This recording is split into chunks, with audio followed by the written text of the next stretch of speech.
Hello and welcome back to another episode of the GameTimeDecision Podcast presented by Guy Boston Sports. We are joined again by Jack Ramsey. Jack, thanks for coming on. Hey man, thanks for having me. Pleasure to be on every time. Oh yeah, definitely. Obviously, we spent our entire podcast last time on the blockbuster Kyrie Irving trade, which sent shockwaves throughout the NBA, and I think both of us were pretty happy with it.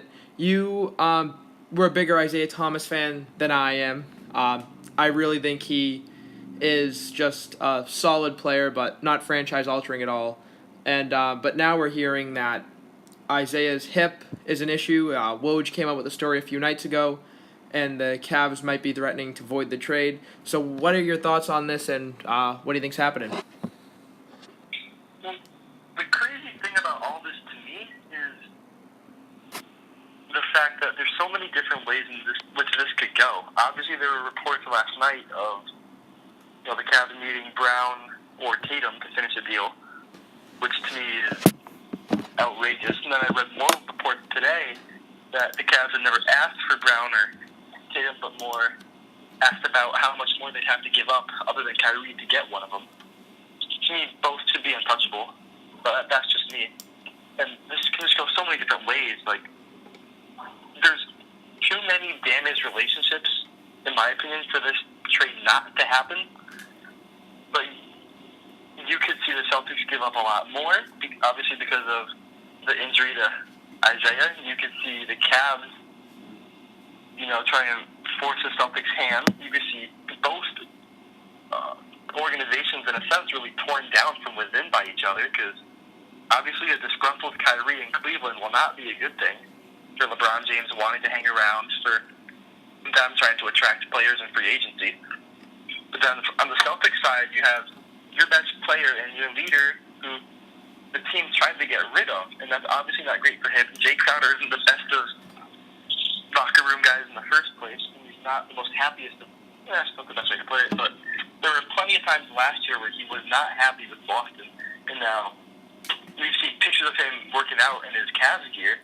Now to have those three guys go back to where they came from, the only person who might be fine with the trade not going through, probably Ante Zizic. Yeah, definitely. It's a lot of reports out there, and Woj with the bomb. I've kind of lost a lot of respect for Woj over the past few months, leaving Yahoo, going to the evil empire that is ESPN, really kind of hurt my opinion of him, but whatever, he makes more money, good for him, but it's almost like he's being a PR guy for the Cavs, and you're seeing a lot of reports, but no report I've seen from a credible source, or any source at all, has said that the deal is unlikely to go through. It's the Celtics might look to add an asset, or Cavs might do this, but no one of note has said that this deal has more than like a 5 to 10% chance of not going through. I have an inside source. I'll plug the name. Jeff Goodman of ESPN. I talked to him. No big deal. Just the guy who kind of broke the story, but whatever. And he said he feels that the trade goes through. Keith Smith, another great basketball reporter, great when it comes to the salary cap. Definitely go check him out. He's one of the best in the business. Probably the I most. love Keith on Twitter. Yeah, probably the most one of the most guys on Twitter. Oh, absolutely, most underrated account. He said that it's a nearly 100% chance this goes through, but my only reservation is Dan Gilbert. And some underground sources, I just keep coming with these sources, and this comes from, these aren't my sources, these are credible sources that I see on TV and online. Jimmy Stewart, producer of the Felger and Maz program, another great source, a lot of underground sources, and is usually correct, had said that this deal was actually negotiated and hashed out between Celtics owner Wyc Grousbeck and Cavs owner Dan Gilbert over a trip in Italy. And Wyc is the one really pushing to get the star, to bring in Kyrie Irving, and Danny was kind of hesitant. So my worry now is that... I understand why Danny's hesitant there, because Danny's going to realize how much it's going to cost him. But I understand where Wyc wants the big star. Wyc wants a 25-year-old point guard who's not even in his prime to go along with, his big additions of Horford and Hayward. So from an owner standpoint, it makes a lot of sense to try and get the guy. from a GM standpoint, it makes a lot of sense to be a little, hesitant that someone who's going to be as pricey as Kyrie.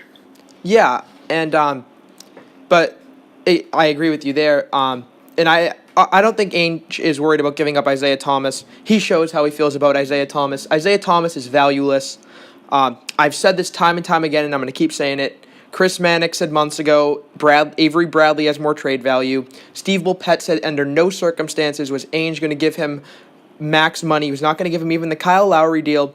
That's how Isaiah Thomas is viewed around the league. 4 years ago, he wasn't obviously averaging 29 points a game, but he was still a 20-point-per-game scorer, only got $6 million a year. Granted, the league and the salary cap wasn't up like it is now, but he should have probably got at least 10 to 12 million. He didn't. Isaiah Thomas has very little value in this league compared to his numbers. But going back to my main concern with this is Dan Gilbert is a spiteful, mean-spirited, cynical man.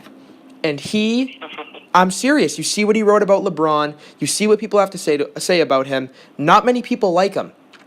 And I think almost the way Kevin Pritchard would not deal Paul George within the Eastern Conference, and this is different because Kevin Pritchard is on a totally different level because his team had no chance of competing, but he wouldn't make a deal with Ainge or the Cavs with Paul George. I think that Dan Gilbert would bite his nose to spite his face, kind of to use that phrase, and say, screw it, I'll back out of this deal. I'll deal him to Phoenix or Denver, and I might not get that Brooklyn pick, Jay Crowder, and an injured Isaiah, who is still decent. I'll take Jamal Murray in a 2020 first, even though it's a less return, just to say screw you. I'm worried about that, to be honest. Yeah, I'm worried about it too. I mean, part of me thinks that at the beginning, they were really engaged in talks just for Altman and, for Kobe Altman and all them to get leverage on another team, like a Denver, like a Phoenix, like a New York Knicks.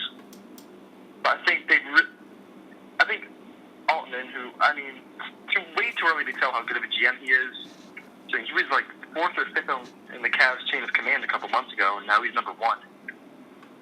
But it's too early to tell how good of a GM he is. This would be his first big move, so it'd be different for him. But I think he really likes, this is just my opinion, I think he really likes the thought of being able to get that Brooklyn pick, which, although the Nets will be better next year, they still going to be pretty bad. So I think they like the idea of that and what could be a top 5 pick. I think he likes Zizic as a prospect, one of the more under-the-radar prospects in the game. He's not going to be an all-star, like I said the other week, but he can still be a guy who can go out there and on his best nights get you 10 to 15 rebounds, give you 15 points, and be a really solid player. Jay Crowder's deal is one of the best in the league. Isaiah's deal, if he comes back next year, plays the way he did this year, or even at a little lesser level, still a good deal for him on $6 million. So I think that for the Cavs, from a realistic standpoint, there's a lot to like. I think if another, let's say the Suns had offered them the exact same deal, they would jump all over it, and the Isaiah tip wouldn't really be bothering them. Oh. But because it's the Celtics, because it's their conference rival, because it's a team that finished above them in standings last year and they met in the conference finals with, that whole dynamic of the history and essentially the future of these two teams being in the same conference, that's what's really causing the holdup, I think. Yeah, as I said, and just a little mini rant, Celtics fans, you overrate all your players. And now you see Celtics fans who are saying, Isaiah's better than Kyrie. Isaiah's a better player. Oh, well, Kyrie's better. You switch back and forth, and God forbid this trade gets voided. And this would, I'm not going to say destroy the Celtics franchise because we do have these future picks, but it would set this team years back unless we can get an Anthony Davis. They'll be saying, Isaiah was better all along. Stop it. You overvalue your own players.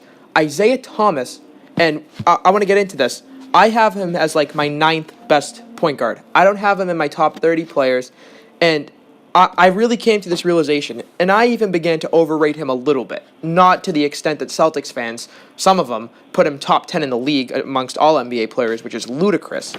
I honestly believe if you took, I'm not saying a bad point guard, I'm saying if you took Eric Bledsoe, Kemba Walker, Goran Dragic, one of those guys, put them in Brad Stevens' system, made them the focal point, had them with Al Horford, who is one of the most, I think, the most underrated player and one of the most underrated playmakers, spacing the floor, dribble handoffs, what he did for Isaiah Thomas. Put one of those three guys in our system, and they'd average 25-plus points a game and play better defense. So Isaiah Thomas doesn't have value. Yeah, I mean, if they miss out on Kyrie, I definitely think that Ainge and Wick will realize, all right, well, now we have to go out and get someone, which is where they'll turn to a Bledsoe. Or me, as a UConn basketball fan, I love Kemba Walker.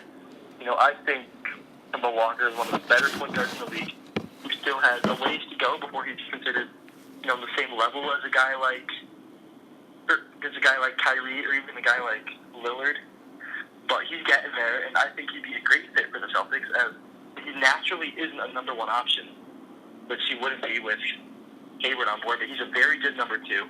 So this trade, if it falls apart, it could mean terrible things, but if they're able to still go out and get another good point guard, then it might not be horrible. I mean, I would not mind having Jay Crowder around next year. It just puts an even bigger chip on his shoulder. And, you can try to convince him that the Celtics didn't want to include him, but the Cavs said Jay Crowder had to be in the deal, and it flips it from the side of, wow, the Celtics don't want me, to, wow, the Cavs really want me. Which, will light a fire under him. I would not mind having Zizic. I would not mind having that Nets pick still. So it could be bad, but that would all be dependent on whether or not Ainge realizes he still has to go out and make another move. If you told me the Celtics starting five next year would be Kemba Walker, Marcus Smart, Hayward, Morris, Horford, it's still a really good team. A team that's probably better than the Cavs. And I think Charlotte is a smart enough team to realize they're going nowhere. I don't care if they brought in Dwight Howard or not. That the Celtics have assets to give, and they have young players to give. They're one of the youngest teams in the league. So they have these guys to give away, and they're also, in the sense that they're also the best, that they're fine giving them away to make them even better. Yeah, honestly, I have no interest, no use for Kemba Walker or any of those players that I mentioned. I was just saying that they're the same as Isaiah because I wouldn't want to give up any assets for them.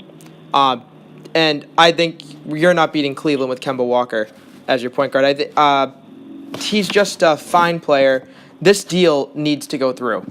The only thing that I'd be excited about getting back is that Brooklyn pick, which I have voiced concerns about it being top 5, considering the East might be pretty good this year. I have no problems with it being, if it ends up being a top 5 pick, because you still have the Lakers pick that could end up itself being top 5. Oh. I have no problem giving up a top 5 pick for Kyrie Irving. Kyrie Irving is deserving of a top 5 pick and a couple of good players. Oh, not at all. And it's all about getting rid of this bridge Celtics team, which is huge for me. And it's killing me inside to stomach the fact that Isaiah Thomas and Jay Crowder might be coming back, and we're back to that scrappy team of overachievers, and you have Isaiah, and he's really, really angry at the Celtics because they wanted to trade him.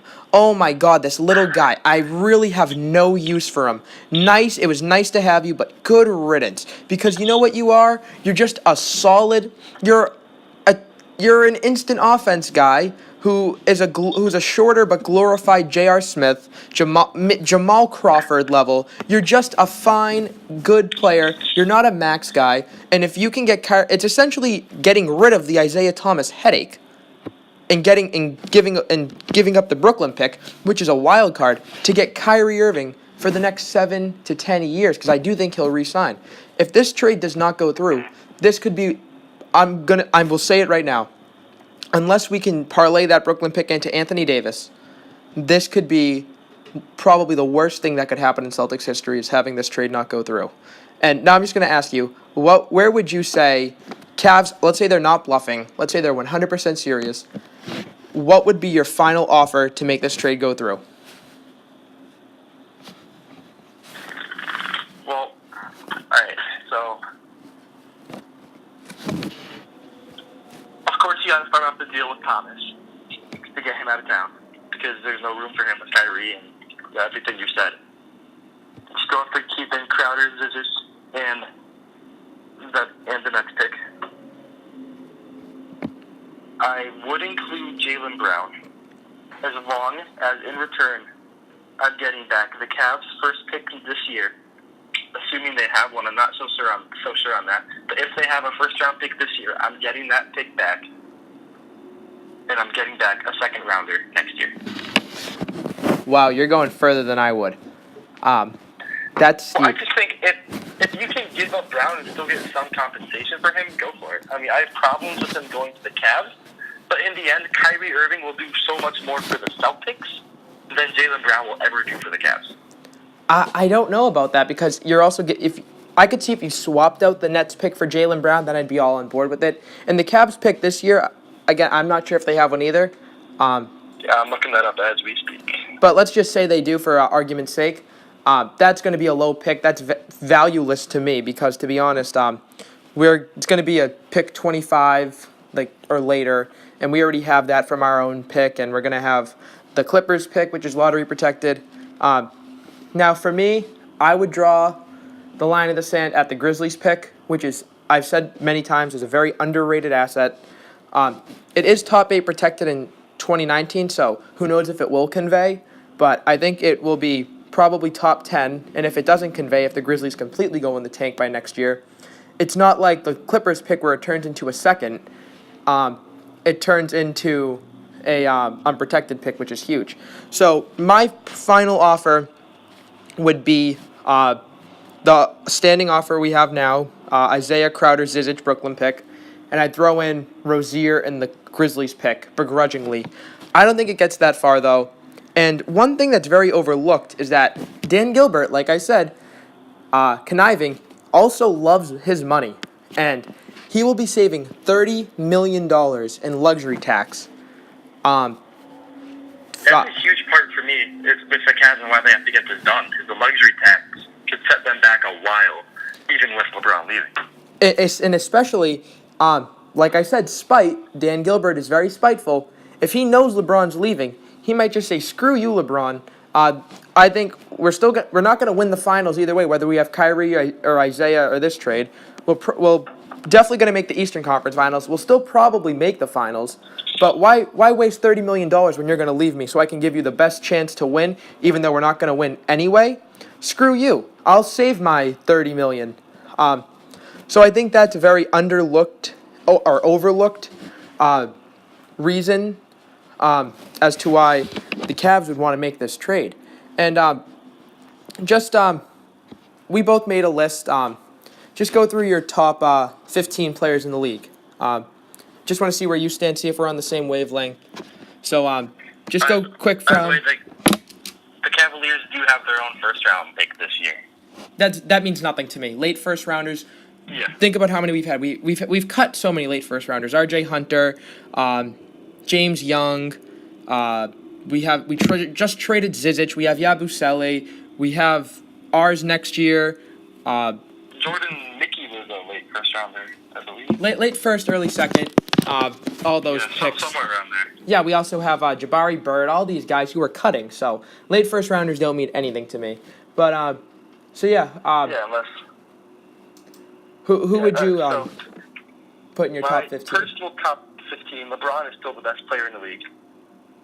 And I go Durant, Leonard, Westbrook, Davis, Towns, Cousins, Harden, Antetokounmpo. I was able to say that right. Curry, Butler, George, Clay, Kyrie, then a wash over DeMar or Wall.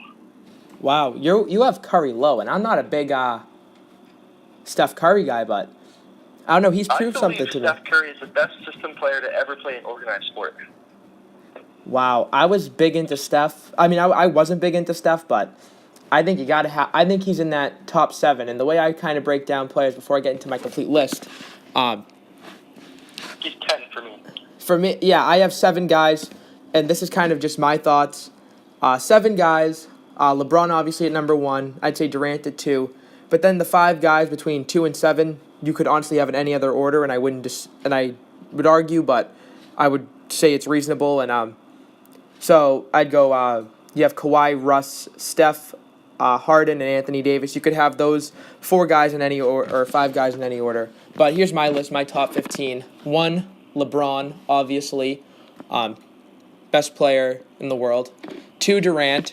3, Kawhi. And then 4, Russ Westbrook. So we're on the same wavelength there. I have Steph at 5, and the lowest I think I ever had him in a ranking was like 7 or 8. But again, he won the finals. I know he had a great team, but shooting is the most important thing in today's NBA, and there's no one better at it. 6, I'd go James Harden. 7, Anthony Davis, and I really think that you can switch those guys up, like I said, but right now that's my list. 8, I have Kyrie Irving. I'm really big on Kyrie. He can shoot. He's the complete offensive weapon, and he's a playoff-proven offensive weapon. He's not like Isaiah. I hate to keep harping on the guy, just kicking a guy while he's down, but he's not just a guy who tries really hard and will put up great numbers in the regular season, but then come playoff time, he'll give you a great game, but for the most part, he's not playing up to his regular season standards. So I got Kyrie at 8. 9, I got Giannis, the Greek freak. Not even going to say his last name. 10, I got Paul George. 11, Boogie Cousins. 12, Karl Anthony Towns. Just because he's so young and he hasn't proven it yet. But he'll be top 2 or 3 in a few years. And then Butler, Wall, and then CP3. All right, so we have about 13 of the same guys in our top 3 in different orders. Yeah, and then just some honorable mentions. Clay, Dame Lillard, Draymond, Gordon Hayward, and Blake Griffin. Good list. Yeah, my top 30 is published on my Twitter if you want to go check it out. Just wondering, where do you have Isaiah? Like, where would you put him ranked amongst NBA players? Just kind of to get your feel for that. I mean, if we're going based off of last year, top 25. It's just based off of last year, and for me, the clutch factor is a big into any player in any sport, and Isaiah's one of the most clutch players in the game the past 2 years. It's hard to take that away from him. That, for me, still as a top 25 player. But if the hip really is a problem, that could drop him anywhere to barely even top 100. Wow. Now you're speaking my language. I mean, I probably have him I have him outside my top 30. I'd probably put him somewhere between 30 and 35, maybe 40. So because for me, there's so many point guards who are capable. Like, let's say Isaiah's hip really is a problem, and as a starter next year for the Cavs, he goes 15 points, 5 assists,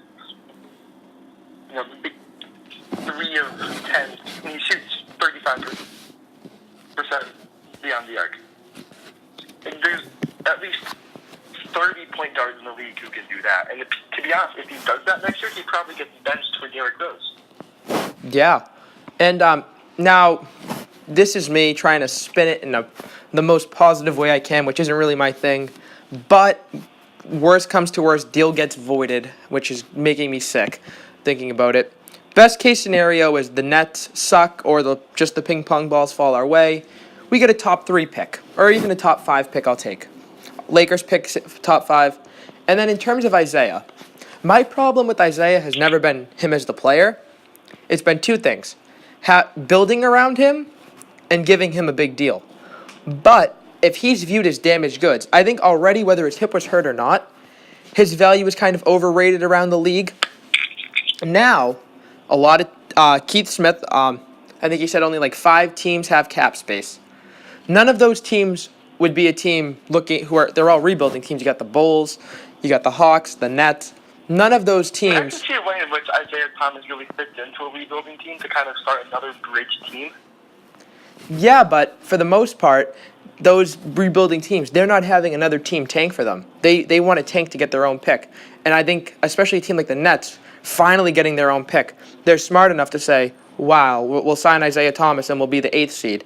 Whoop-de-doo. We haven't got a pick in 6 years. So I think they're smart enough to know that. So pretty much the best. If you look at the point guards, that are free agents after 2018. Chris Paul, Isaiah Thomas, Jameer Nelson, Rajon Rondo. Smart's a free agent, but he's a restricted free agent, so I'm sure he'll be back. Jose Calderon, Carter Williams, there's no really good point guards out there, so I can see a way in which Isaiah would leave anyway, just because he realizes his market value will be a lot more than it should be. Well, the fact that Chris Paul is the only other good point guard out there. Well, I don't know. I kind of disagree. I think the fact that he's already kind of viewed differently amongst NBA executives, regardless of the hip, now he's viewed as damaged goods. Maybe not for a long-term deal, but Nerlens Noel, obviously a young guy, didn't have as many injury issues, but he had to take the $4.1 million qualifying offer. So maybe the best way to kind of spin it is, if, God forbid, the deal gets rescinded, and this is obviously not your best case scenario, but a way to kind of salvage it is Brooklyn gets you a top pick, Lakers get you a top pick, and you sign Isaiah, not that he'd want to be here, but he knows how well he does in this system. He knows Brad Stevens makes him look good.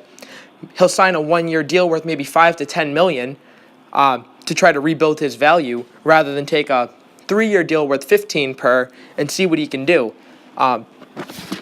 And I really think that's the best case scenario of the worst case scenario. So, worst case scenario happens, that's the best thing that we could get out of it. I can also see a chance in which they go and they try to get another point guard. Just someone younger, someone less injury prone, someone that... Isaiah's whole thing is he has to be option number one.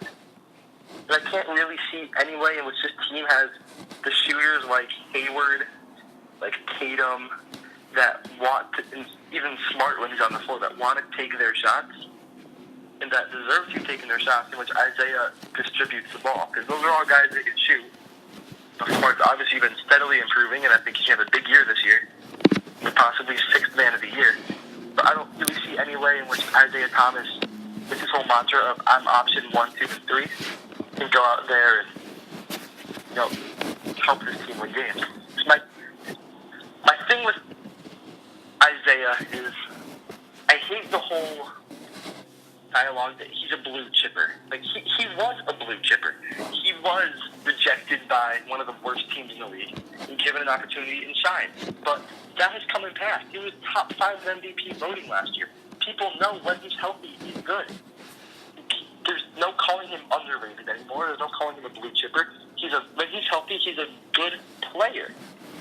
So saying that he's a blue chipper and that he's came up into this league, the 60th pick, that doesn't matter to you anymore. What matters to me now is that he knows he's good, so now he knows he's option number 1. And he can't be option number 1 for the Celtics next year if they're going to be good. But let's say, just because we brought him up earlier, let's say you go get Kemba Walker. I trust Kemba enough to know that he won't be option number 1, that he'll be a 2, he'll be a 3, that Gordon Hayward will be the number 1 guy on this team. And I don't think Isaiah will be able to grasp that idea that he's not the best player on the team anymore. Well, that's all that he knows as a Celtic, that he's number 1, he's the guy. You bring in a modest point guard, a good steady point guard like a Bledsoe, like a Kemba.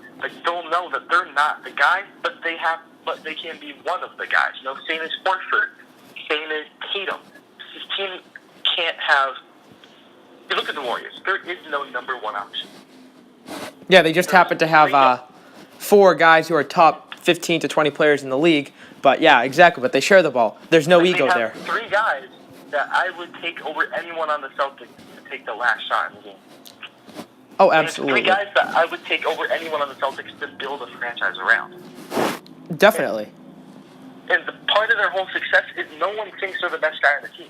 I'm sure if you ask Kevin Durant who the best guy on the team is, he's going to say Curry or Clay. You ask Clay who the best guy on the team is, he's going to say Curry or Durant. You ask Durant, he's going to say, you ask Curry, he's going to say Durant or Clay. None of them think they're the best guy on the team. If you ask Isaiah who the best guy on the Celtics was last year, Isaiah's going to say Isaiah. And I think it's when you get to Isaiah's mentality, I think it's almost like overcompensating, where Durant knows how great he is, so he doesn't mind giving credit, where Isaiah is doubted and knows deep down in his heart he's not Kyrie Irving, but he wants to kind of show that confidence to make himself believe and try to convince himself that he is. But honestly, I'm gonna say this plain and simple. You need superstars in this league. And if Isaiah Thomas is your number one player, or even if Gordon Hayward is your number one player, you're fucked. There's no other way to put it. You're not winning a championship. There's no chance of winning a championship with Gordon Hayward as number one guy, but Gordon Hayward gets them to the championship. I mean, if Isaiah Thomas had never hurt his hip, and you told me if Isaiah Thomas had never hurt his hip, I would be perfectly fine with our top three guys being Isaiah, Hayward, and Horford. But now there's that huge question of his hip. He's aging anyway, and it brings up all these problems that wouldn't have been there if he was healthy. Because no one would be questioning him if he was still healthy. There would be no problem with, he's got the hip, and he's getting older, he's going to want money. It would have been, he was a top 5 MVP getter last year, and he could be again this year. But that's not the case because his hip's all fucked up now. It brought up so many other problems that no one had really realized before. Honestly, I think Ainge would, healthy hip or not, Ainge still would have made this trade. Maybe he wouldn't have had to give up the Nets pick. He probably could have just gone out with giving up, like, Smart, or maybe, like, protect the Nets pick protected. If you're trading a healthy Isaiah Thomas, you probably could have just given up Isaiah and because a healthy Isaiah Thomas isn't too far off from a Kyrie Irving. Oh, I disagree with you. I disagree with you there. A not healthy Isaiah Thomas, who on a contract year, that's a huge drop-off for a team that's still trying to win. Healthy Isaiah Thomas still is Kemba Walker to me. A healthy Isaiah Thomas is just a scorer. It's all dependent on the right system. Exactly, and that's why Brad's system is so good. If he fits into the Couch system well, then a healthy Isaiah Thomas, let's put it this way, a healthy Isaiah Thomas in the right system is not far off from Kyrie Irving. Well, he was in the right system. He was in the perfect system. Celtic was exactly. That's what I'm trying to say here now. That Isaiah as a Celtic was not far off as Kyrie Irving in anyone's system. Well, Kyrie Irving as a Celtic. Isaiah Thomas in any system is not as good as Kyrie Irving in anybody's system. You put Kyrie in the Celtic system, I honestly believe he's putting up 35 a night. Like, the way we were last year. He wouldn't do it this year because we have Gordon Hayward to kind of share that offensive burden. But if you just swapped Isaiah and Kyrie last year, I honestly believe Kyrie could score 35 a night. Oh, yeah, me too. But then again, I mean, it's all about Kyrie is more humble than Isaiah. Kyrie doesn't have the mentality of, I got to go prove everyone wrong like Isaiah. And it's a good thing. It lights a fire underneath you. But at the same time, you're going to get hurt. It hurts your team because now your team you're kind of realizing, I got to take all these shots. Got to make all these shots. But when it's not working, it's not working. Some guys like Isaiah never really realized that last year. All right, and just finish your thought. What were you going to say? You look at a guy like Hayward. When he doesn't have it, he realizes that, and he'll give it up to Smart. He'll give it up to Horford. Last year, when Isaiah didn't have it, he still went full head on until Brand took him out. All right. So before we move on to some baseball and football talk, just what do you think is going to happen? Do you think by Wednesday or Thursday will the trade be completed? If so, will there be any modifications to it? Just your final opinion. I think within the next couple of days, NBA is going to step in and give an independent physical to Isaiah, in which they'll give both teams their records and say, look, he's not good, or look, he's fine, just to kind of get both teams to stop bitching about it. But I'll give you a vision as to what I think will happen. The Celtics will be in Golden State, holding up trophy number 18, and Kyrie Irving will be holding up NBA Finals MVP. I don't think that'll happen this year. Maybe in 2 years from now. I'd love to see that happen. I hope. But I do think, in my heart of hearts, the deal will get done, just because both teams have too much to lose from it. You've heard everyone say it. And one last thing, I know I keep saying this, but Isaiah took his physical, I think it was Saturday, or Friday or Saturday, and there's not been a report saying he failed his physical. I actually read a report. It's saying that there's concerns. I mean, if Yeah. it was a pass-fail type thing, I'm sure he passes. But if it's if you're ranking it on a 1 out of 10, I'm sure his physical condition is like a 6 or a 7.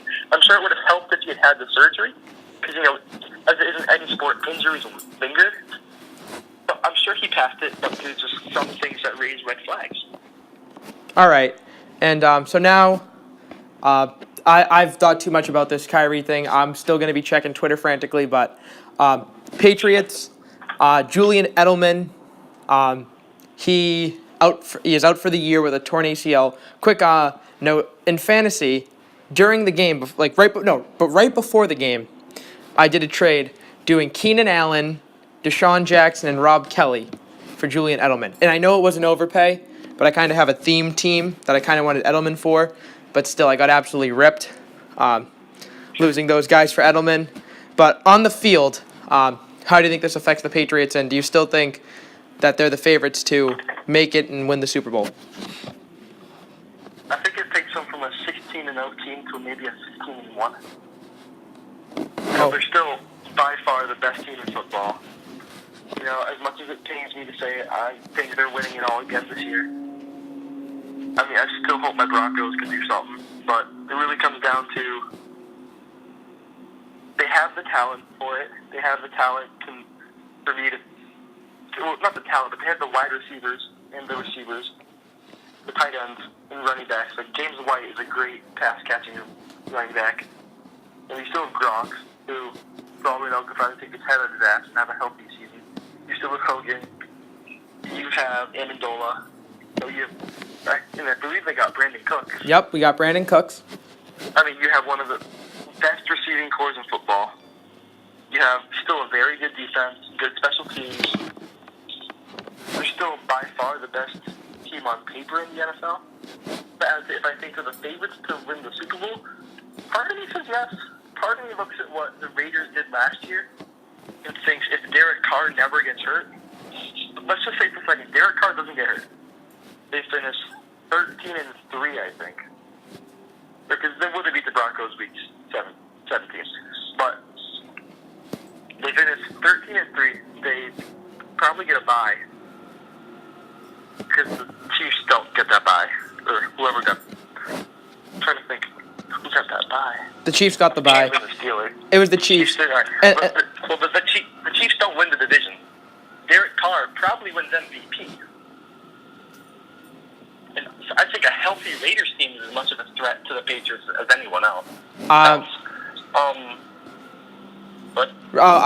Honestly, no one in the AFC was beating the Patriots last year. I still would have given Derek Carr the MVP, but honestly, I don't know what you think about this, but to me, my biggest threat to the Patriots in the AFC is still the Denver Broncos.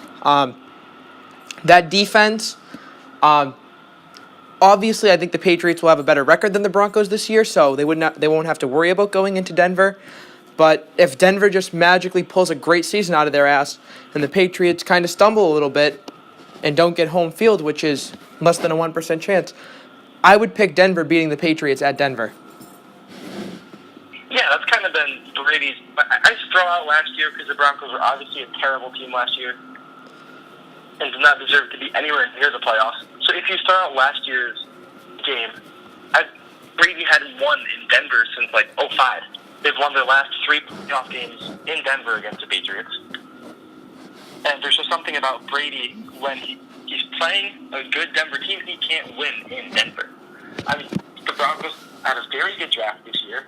You know, they had the first round pick, Garrett Bowles, at left tackle, who serves up a terrible O-line. And I don't know how familiar you are with how good the Cowboys O-line was last year. Oh, of course. But Ronald Leary is one of the star right guards in the league. You know, Pro Football Focus at Broncos center Matt Paradis as a top 3 center in the league. They still have Demarius Thomas and Emmanuel Sanders. C.J. Anderson. I don't know if you've seen this, but Jamal Charles made his Broncos debut on Saturday night. He looked very well. Picked up the blitz well. Knee held up well. He went into concussion protocol for like 30 seconds and came out. But he's been in full force for practice for about a week and a half now with no concerns about anything about the knee. And they still have Devontae Booker and Stephen Ridley. So the best things the Broncos might have going for them this year that could hurt the Patriots in the playoffs might not be their defense, but to add to their running game. Because Devontae Booker was one of the best college football running backs 2 years ago. When healthy, C.J. Anderson is a beast. If they have a healthy Jamal Charles to be possibly their third option, and a healthy Stephen Ridley, it's hard to see a way in A, all four get their deserving time, but B, that any team can stop them. Because now you're running out C.J. Anderson, who is a shifty back, Devontae Booker, who cuts and turns like it's nobody's business, Jamal Charles, the greatest running back in Chiefs history, and Stephen Ridley, as you know very well, is still a very good running back. Yeah, I like Ridley a lot. Running back to the Patriots. Yeah, and I don't know if you know this, but I'm a huge Kirk Cousins guy. Ever since he was at Michigan State, the day he was drafted, I said he was going to be a Hall of Fame quarterback. So I really, from a Kirk Cousins standpoint, an NFL standpoint, I'd love to see maybe the Broncos go after him, and then I think that they're a Super Bowl team. But I still... For me, all they're missing is a quarterback. I mean, the first guy that popped to mind to me when I was thinking of quarterbacks they should get, it might just be because of a similar story it would tell, but Andrew Luck would make a lot of sense to me. Oh, I don't know how you're getting your hands on him. When he's playing on a good team, Andrew Luck is a top 5 quarterback. Oh, absolutely. To me. Oh, I'm a huge Luck guy. T.Y. Hilton, and that's about it, in one of the worst defenses in the league. Paxton Lynch hasn't done anything. To me, that was a waste of a pick. Kind of a panic move because I realized he didn't have any quarterbacks. Osweiler left. Manning retired. There were no QBs on the market. So by way of basically being forced, they had to take Lynch. And he's done nothing for me. He's just a glorified Brock Osweiler. But I think if they do get a guy like a Cousins, who to me, I would be ecstatic. I would be first in line to get a Kirk Cousins Broncos jersey. I would re-sign him for 7 years the day you trade for him. But to me, if you get even like a top 15 quarterback, and don't get me wrong, I have no problems with Trevor Siemian. He was invited to the Pro Bowl last year. It doesn't mean much because 7 or 8 quarterbacks get invited every year. You have 2 playing in the Super Bowl. But he threw for about 20 touchdowns last year and only about 6 or 7 interceptions. He's what you expect out of a decent quarterback. But as a fringe playoff team right now, they can't have a decent quarterback. They're obviously still going to be good again. I know it's too early and you're going to be looking forward to next year, but they'll be good again next year because they'll still have all the defense intact, all the offense intact. And Kirk obviously wants out of Washington. So I'm sure Andrew Luck would love out of Indianapolis. Yeah, but he's under contract. Who? Luck's under contract, though, so I don't see them getting rid of him. Yeah, I mean, I'm sure if you get the right package. No, honestly, I respect your wishful thinking, but you have a young, top 5 in terms of talent quarterback in the league. You don't give him up, because the Colts, I've been saying this, one of the worst run franchises, one of the worst owners in pro sports. Guy rides around with 100 pounds of coke in his car. Lucks into 2 of the greatest quarterbacks ever. Not giving him up. He's stupid, but he's not that stupid. But, no, honestly, I still think the Patriots, even without Edelman, can still make it to the Super Bowl and still should be favorites to win it all. They're a juggernaut. Edelman's great. I don't want to undersell how much he means, and it'll certainly make a big difference. Look at 2015, what happened after he went down and got hurt, but still, I think we're better equipped to deal with it, considering we have a healthy Gronk who hopefully stays healthy, Brandon Cooks, Chris Hogan, another year in the system, Rex Burkhead, who running back from Cincinnati, who can play out of the slot, Dion Lewis, James White, all really good pass catchers. So, as obviously losing Edelman hurts, but I think the Patriots are well equipped. And then we also cut Coney Ely, so our defensive line is a huge question mark. Your defensive line seems like a problem to me, but then you have the best offense in the league. There's not much of a problem with that. And we have a great secondary. I think you guys have a great secondary over in Denver.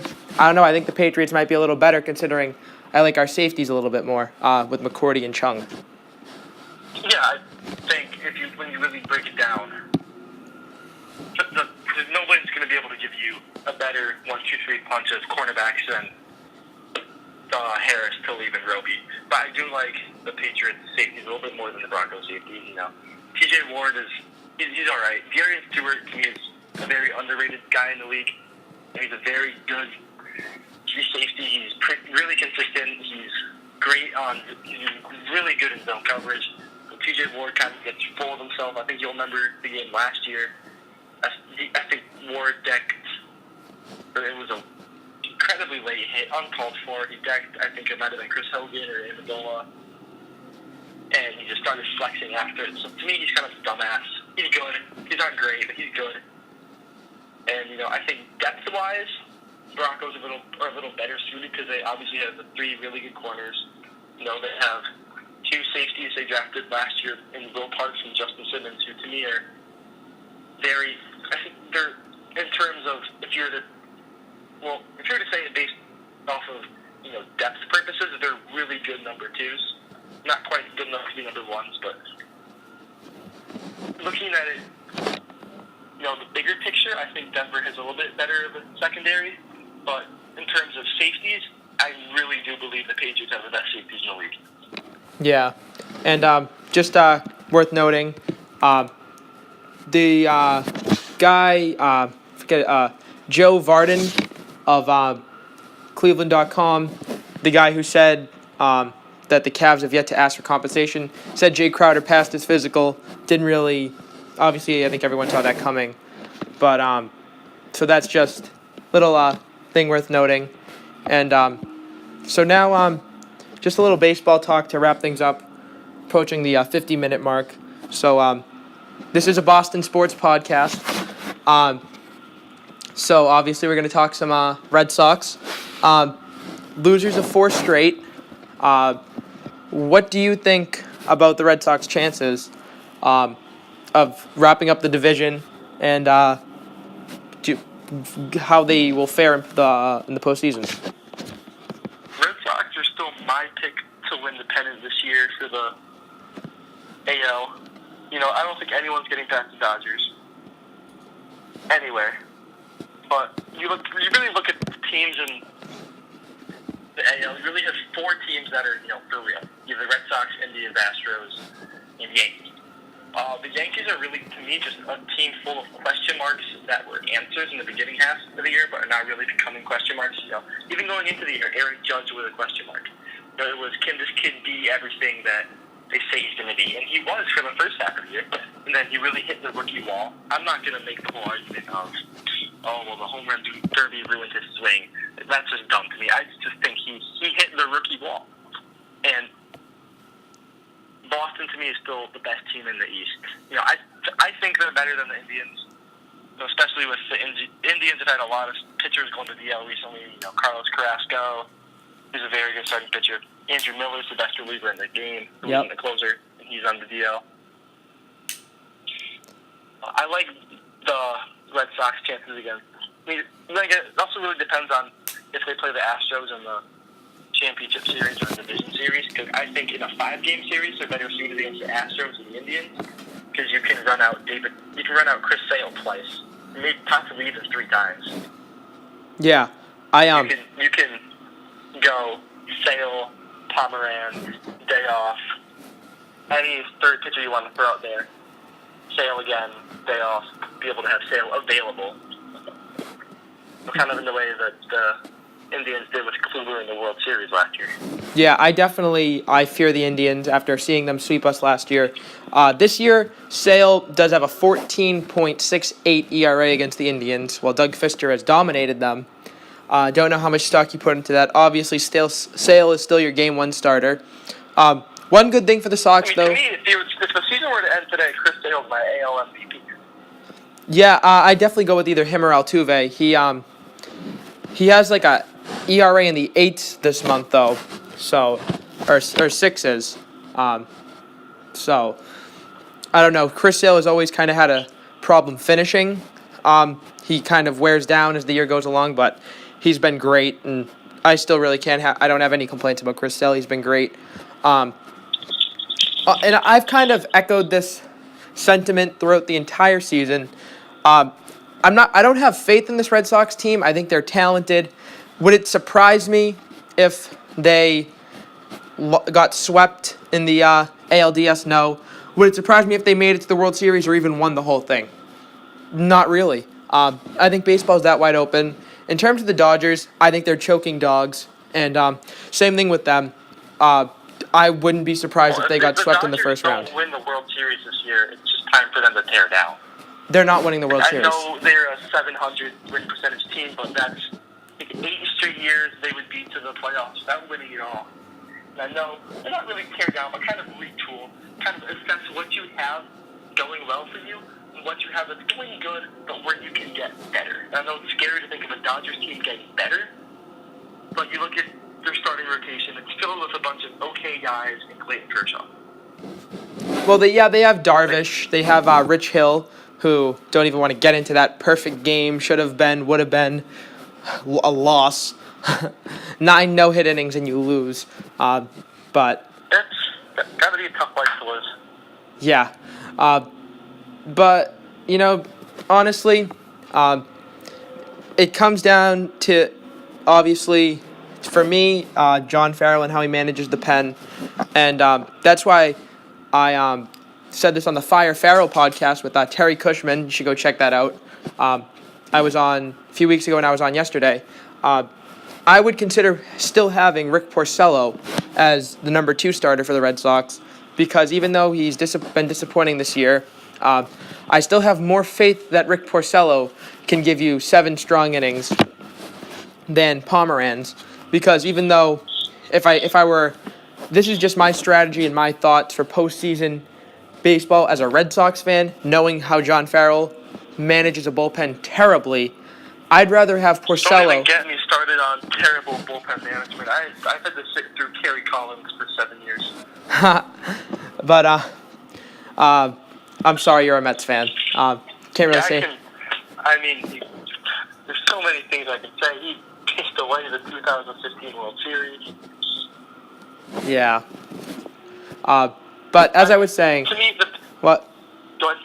No, I was just thinking that if it came down to it, if you gave me 2 options, I'd rather have a starter, and I'm not saying I'm guaranteeing this will happen, but best, most likely case scenario, I'd rather have a guy like Porcello who will give up 3 runs over 7 innings than have Pomeranz give up 1 run over 5, because you need to bridge the game to Kimbrel as fast as you can.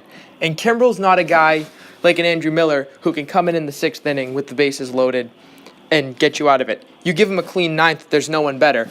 But bridging the game is tough, and we've seen how he struggled getting guys warmed up, using Addison Reed in the wrong time. Shout out to the Mets. Using Matt Barnes when he shouldn't be used. Joe Kelly. Just all these guys. The Red Sox have a bullpen that has the potential to be lights out, especially in a format like the playoffs. You have Joe Kelly throwing 102 miles per hour. You have Addison Reed, who's been the best reliever in baseball over the past 2 years, or at least until he became a Red Sox. He had, I think, since the start of 2016 up until before he was traded, he had like a 2.16 or 15 or something incredible. He's been the best setup man in baseball. You obviously have Barnes, who's very under the radar, in my opinion. Oh, he sucks. Watch him day in and day out, and he sucks. His numbers aren't bad. He sucks on the road, but watch him and you have no confidence. No, it isn't. It's hard to find, guys or relievers that will go in day out and be really good for you. Yeah, Addison Reed for your Mets was excellent. I got the numbers up now. 2015, 1.17 ERA in 17 games. He really helped you guys out. And he was dominant last year, and he was very good this year, but after his crappy April. And when he's a setup man in a good situation, there's no one better. Part of me thinks there's some guys that perform very well in New York City. Like, you look at a guy like Yoenis Cespedes. I'm sure you can speak to a little bit.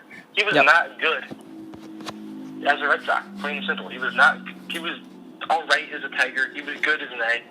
He's out of the world as a Met, But then you look at some guys that just can't perform in big cities. And I think Addison Reed's one of those guys that really thrives well on the New York media. Well, I know Boston has huge media too, but some guys there's just something about the New York media that no other media can have. I don't know. They can't have, but no other media does have. Oh, come on, Boston. You got to come here. You got to listen to Dan Shaughnessy. You got to listen to Mike Felger. These guys go at these guys. So I think there's no market closer to New York than Boston. No, I mean, but then again, that gap to me is pretty big because it might even be in the fan base and the Mets think the world is ending 24/7. Yeah, that is true. The Mets-Jets fans, there's nothing worse. The KFC combination. But to me, Addison Reed will prevail as a Red Sox, and he will be good. I hope so. Joe Kelly will have another strong outing, and stretch of outings in the postseason. Don't even have to talk about Craig Kimbrell. And Addison Reed and Joe Kelly are guys that you can run out there, especially in the playoffs, every game because of the days off and the spaces between games. If you put in the city of an ALDS series go 5 games, that's a whole week. You can run out Addison Reed 5 times in a week. Terry Collins done it ever since he became a Met. You can run him out 5 of 7 games in the ALCS. Same with Joe Kelly. Because they have a really expandable bullpen that where if you take a guy out in the 5th, Joe Kelly can go give you 5 outs. Reed can get you 4 more. Then you're at the 9th for Kimbrell. Yeah, but when you have a manager who doesn't know anything, you're kind of porked. So, we're at an hour as we speak. Just final thoughts. Anything you want to plug? Twitter? Anything else you're doing? Final shout-outs? Thanks for having me on again. Hope to keep on doing this. So it's fun to be back on. And I already ordered the Kyrie Irving jersey. Let's hope I don't have to send it back. Dude, don't send it back. It's a memory of probably my greatest day. I'm sure it's a great conversation starter, but I have a Tim Tebow Mets jersey. I'll probably just send it back and get a Jamal Charles Broncos jersey. I have a Tim Tebow Patriots shirt from when he was a training camp hero. Jake Butt the Bronco. I'm sure it'll be fun having Butt on the back of your jersey. Yeah, exactly. Tight end, right? Yeah. It should be. I actually kind of wanted the Patriots to get him because of Gronk's uncertainty, and Pats released Matt Lingle, who caught a touchdown last year, but enough bottom of the roster talk. He blew out his ACL in a bowl game last year, so there's a little uncertainty there. But yeah, fifth round is not bad for a guy who talent-wise is early second round. Yeah. So again, Jack, thanks for coming on. Definitely want to have you on again. Hopefully by the end of this week, Kyrie Irving's officially a Celtic. Please, dear God, I don't want to go back to watching this team just be scrappy and knowing. I want to go into a series against the Cavs thinking we have a chance, not just being happy to get our ass whooped, which is what I was last year, just being like, all right. Last year we were happy to be there. This year we're gonna have to be going in with the mantra of we're going to the finals. Well, we don't care if we have to run over LeBron James. If we get Kyrie, I feel that way. Even with Gordon Hayward, it's a little different. It's I hope I can get to 6 games. Again, this should be on hopefully tonight, maybe tomorrow morning, depending on how my computer loads. It's pretty old. It's like a 2008 huge one of those iMacs from the dinosaur age of Apple. So hopefully it loads. Again, Jack Ramsey, thanks for coming on. Give him a follow on Twitter. It's Jack Ramsey with a bunch of Y's, right? Yeah, because some poor bastard took one line. All right. All right. Thanks, guys. Thanks for listening. And thanks for coming on.